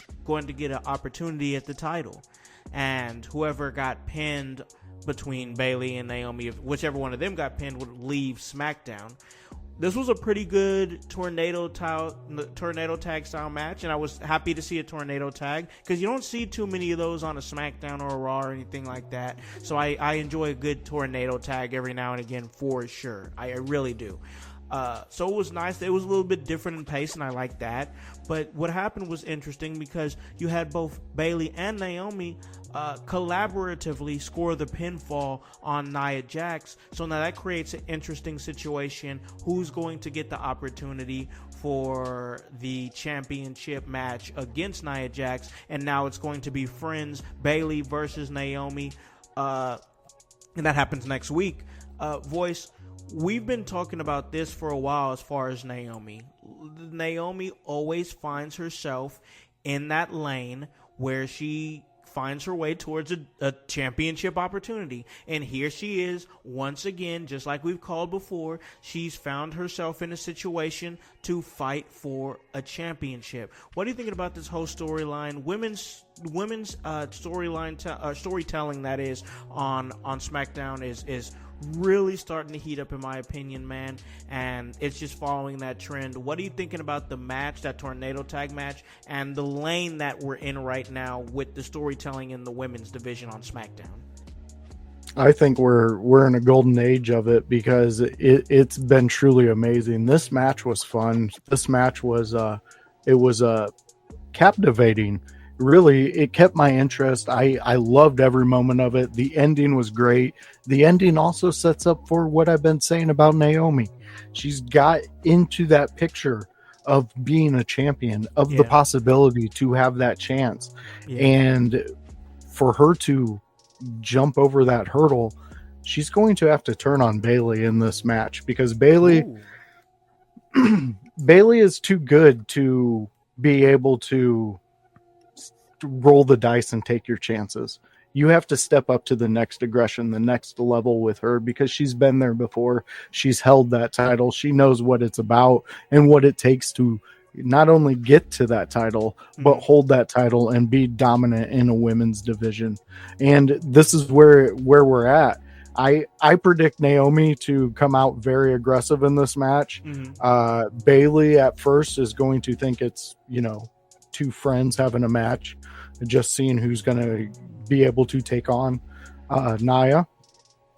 But I find Naomi winning this, and then we see the Naomi and Nia feud against each other, which, I mean, we can go back in time and to many of the Sunday house parties. I've talked about this since Naomi's coming back to the WWE.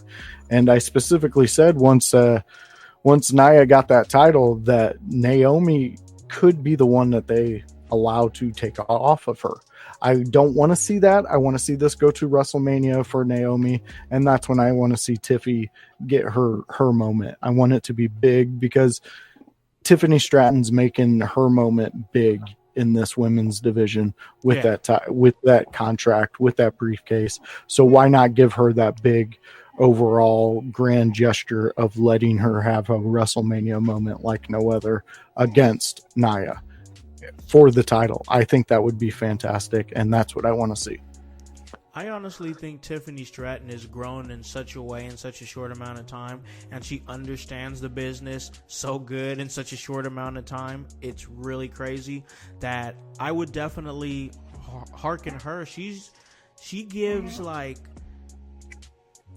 the way she took to it almost gives like a female version of Randy Orton in a way. Like, she's just so good, so young, so fast, and her character work is there. Her in-ring ability is there. She's developing quite the in-ring IQ for somebody who hasn't been wrestling that long, and just like she feels like she's ready to be a world champion very, very soon. If she cashed in at WrestleMania, I would not be shocked at all. Like, I know that there's the speculation. I think you talk about it a little bit, Voice, about who could be the first person to, or the first woman to cash in Money in the Bank and lose because they haven't done it yet.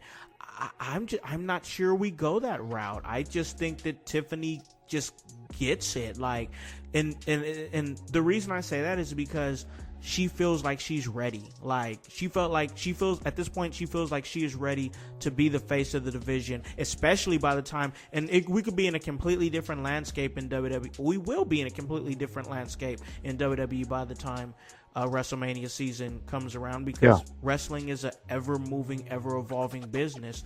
But man, it's just, that's why there's so much invested in what we do, because we have situations and things play out and we're like, oh, this will never pan out, and then 6 months later it pans out. Or we're like, oh, they have the potential to be this, and 6 months later they're a flop, so it's completely different, and the vibes are completely different from one time to another. But I definitely, at this point, I'd say with the evolution of Tiffany Stratton, I just let her run with it, because she can go. But Grun, what you think, man? What do you think, bro, about this women's division, the match, tornado tag? What's your thoughts? First, I gotta say, this is the best use of the tornado tag team stipulation I have ever seen. Oh, okay, I like it. The best use of it ever. It made complete sense why to make it a tornado tag. Complete sense. Yeah. And so kudos to Nick Aldis, kudos to WWE. The tornado tag team now means something. something. I think the SmackDown. I think the women's division overall. It is in a rebuilding period. Because you have Rhea Ripley, you have Chelsea Green, you have Tiffany Stratton, you have women that are definitely big parts of the division, but it's no one's. I don't think anyone's really that megastar. Rhea's definitely getting there if she is or is there already. But everyone else are like they need time to grow. They need more building up.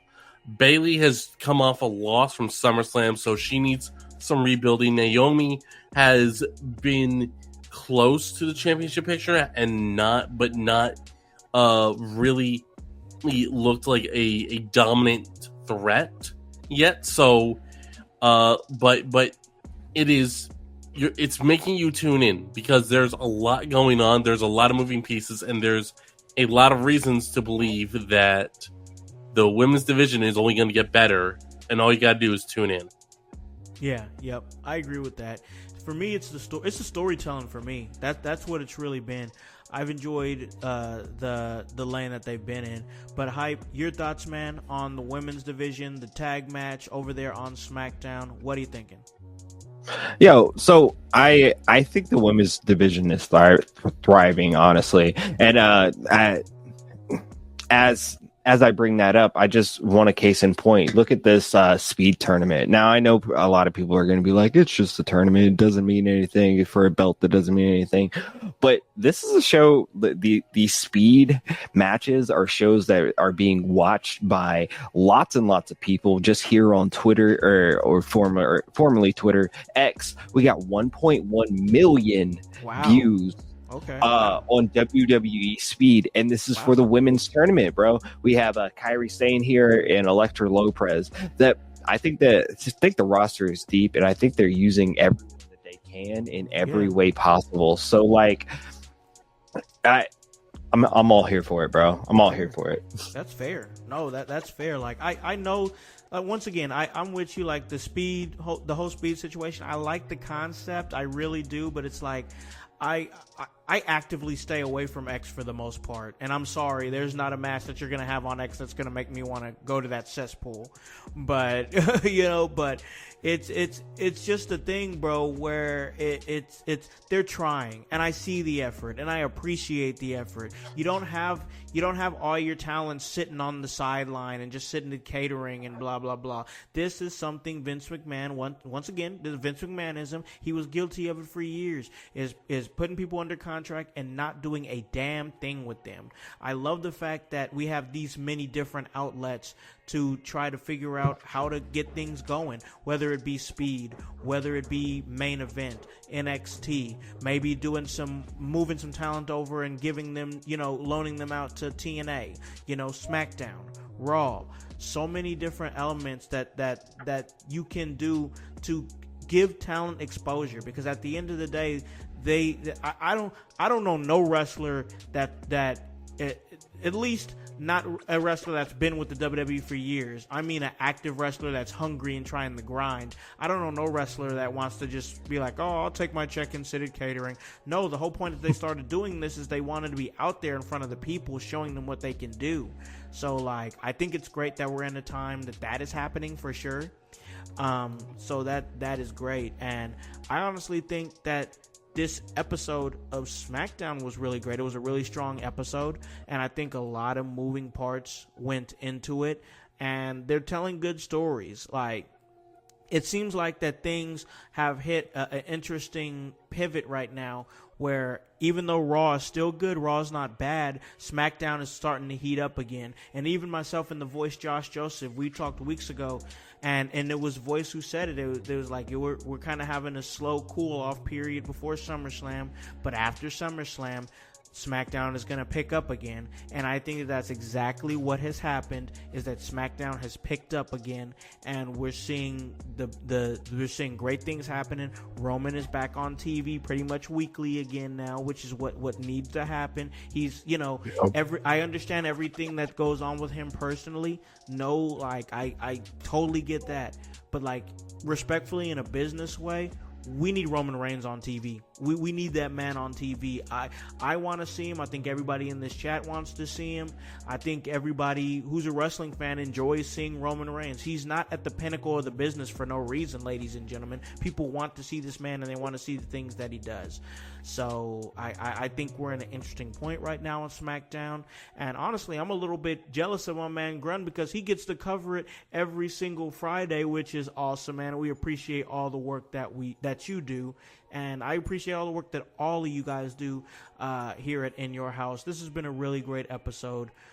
We're probably going to slide off of here. We all got adulting to do. Football is on. We're probably still in the first half of the 1 o'clock games. And I want to get my guys out of here so they can check their teams out and just enjoy the rest of their Sunday. So I do appreciate you guys. Really great episode of what we do here at In Your House. And of course, I have to be the host that I am and give my guys the opportunity to plug anything they want to plug. I want to throw it here to the voice, Josh Joseph, my man, the educator of extreme himself. What do you got moving, man, and where can they hear you do your thing? All right, fans, friends, household, Grun's friends, my friends, window lickers. You can always find me on Monday with Grunmeister over here, the blue-eyed villain himself, and our new addition, Kevin Calloway. So come join us and preview Raw with us. It is the Monday Night Raw preview show presented by IYH, and you can join us. We talk about 3 subjects, and then we add 2 of specialty subjects. Usually that's Grun's Talk and the new Chaos Theory that we get from Kevin Calloway. So come join us. Come have some fun. This has been a really fun show that we've been doing.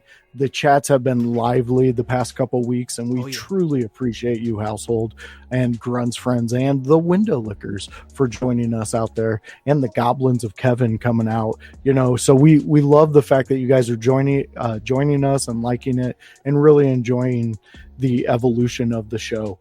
You can also catch me on a Friday show where me and House go extreme. We jump back in time and we talk a little ECW, and this past week was the start of what we're going to start doing. It is ECW Hardcore TV, and we kicked it off with a banger. We found out about this really cool feud that happened between Tommy Dreamer and RVD. Yes. Have you ever seen those two go against each other? You should have checked it out, because we did, and it's been fantastic. So you can always join us. It's usually around 6 to 6:30 start time, and then we kick you over to Grun, and you get to find out about SmackDown and all those fun things. So come join us, because you can always catch me here on a Sunday house party where I give my opinions, and if you couldn't tell, everybody, even the panel said it, I'm usually right about what I say. So come join us, come have some fun.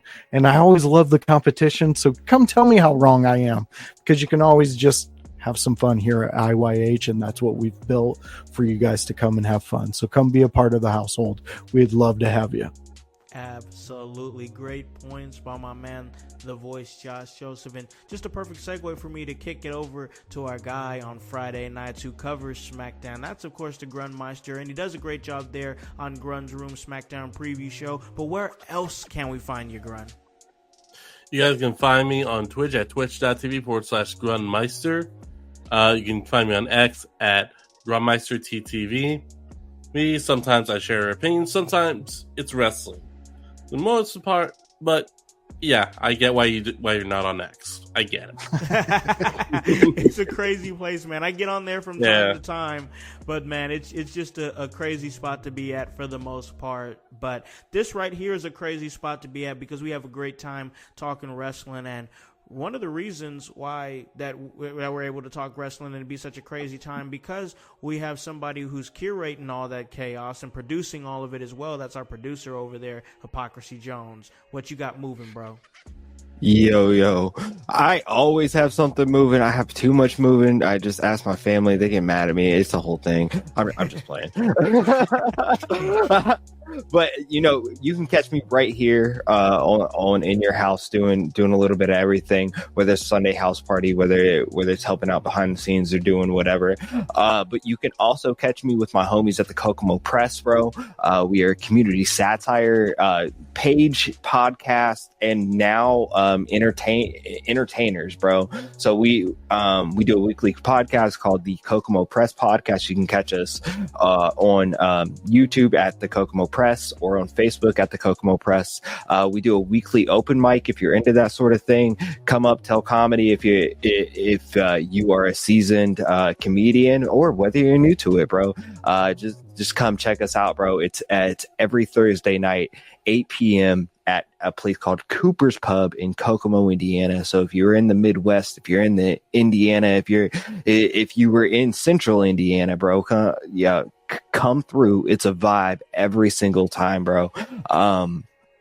And it's gonna be fun. And if you come through, you like that place, I want to make sure that you guys come through for the house party that is going to be right next door to Cooper's Pub at Outhouse Records in Kokomo, Indiana.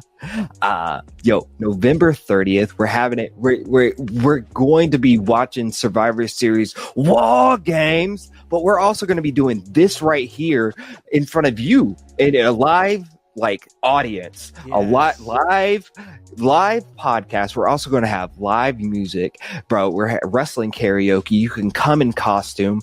This is going to be a raffle event. It costs $5 to get you in there, bro, but that $5 gets you a raffle for a chance to win over $1,000 worth of prizes throughout the night, bro. We're doing it big. We're doing it big for Survivor Series, and we're doing it big as the household should, bro. My name's Hypocrisy Jones, and obviously you can find me right here. My man, you can also catch him doing those smoke sessions. Those are great episodes. Make sure you guys check those out. I was just on the last one, and he does a great job. And you guys already know where I'm going to be at. Right here in your house, doing my thing with this amazing team. Sunday, Mondays, we give you work on Tuesdays, Wednesdays, Thursdays, Fridays, even Saturdays. We can give you some work from time to time. And it's just a testament to the creators that are here, that collaborate to try to make this thing as big as possible. And once again, it's truly appreciated. We are a squad, we are a team, and we appreciate y'all. Where you guys can catch me at specifically, as far as right here on the In Your House Podcast Network, you already know what they do over there on Window Lickers. They do a great job. The voice, Josh, Joseph, Grunmeister, Kevin Calloway, they give you all that you need to know to give you what you need heading into Monday Night Raw.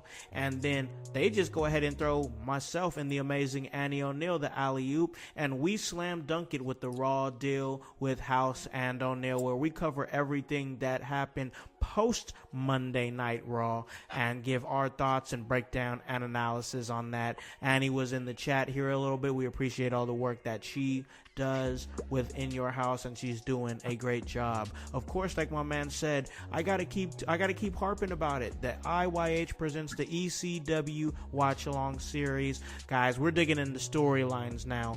We have had weeks and weeks of great matches, AI generated segments. Hey, it's been great, most definitely. But yeah, that Watch Along series, it is something that has been heavy, and you guys need to check that out. And of course, you can catch me right here every Sunday, House Party. We talk all things wrestling, everything that goes on in the week, the fallout from SmackDown. We give you all of that, most definitely. So, anywhere else you can catch me at, you guys know I'm going to be there in Columbus, Indiana. You guys know that. Thrills and Chills for the Emerge Championship. Our guy, the world's most dangerous podcaster, the world's most dangerous game paragon, defends against TNA superstar Jason Hotch. That is going to be great. Saturday, October 5th. That is at the Bartholomew County Fairgrounds Community Building there in Columbus, Indiana. Check it out. You see us over there in that corner. Look at that corner. IYH right there on the poster. And we're happy to be a part of it, man. All the work that we do with the Merge and all that they do for us. So we appreciate it. But, guys, it's all part of the work. And, of course, That's HOWSC, because that W does stand for work. So, for The Voice, Josh Joseph, for Hypocrisy Jones, for the Grunmeister, for Kevin Calloway, for the amazing, divinely designed Danny O'Neill, and for the world's most dangerous podcaster paragon, I am Alakon the Concept House, here to remind you to tell a friend, to tell a friend, to tell a friend, to hop on this bandwagon. Get on or get gone, because the household is still going mighty strong. You guys have a great day and a great rest of your week. Peace. Yeah. In your house with O'Con. Hey, O'Con in your house. Hollywood in your house. Hypocrisy's head in the clouds. Curating all kind of loud. Wrestling in front of the crowds. Paragon's holding it down. Anybody can get it. Josh Joseph standing on his decisions. He is the voice. There is no choice. We is them boys in your house making wrestling noise. Moving fast just like cruiserweight action. In your house is the perfect distraction. Pumpers in your ears when you in traction. Get this work with some wrestling action. Whoa.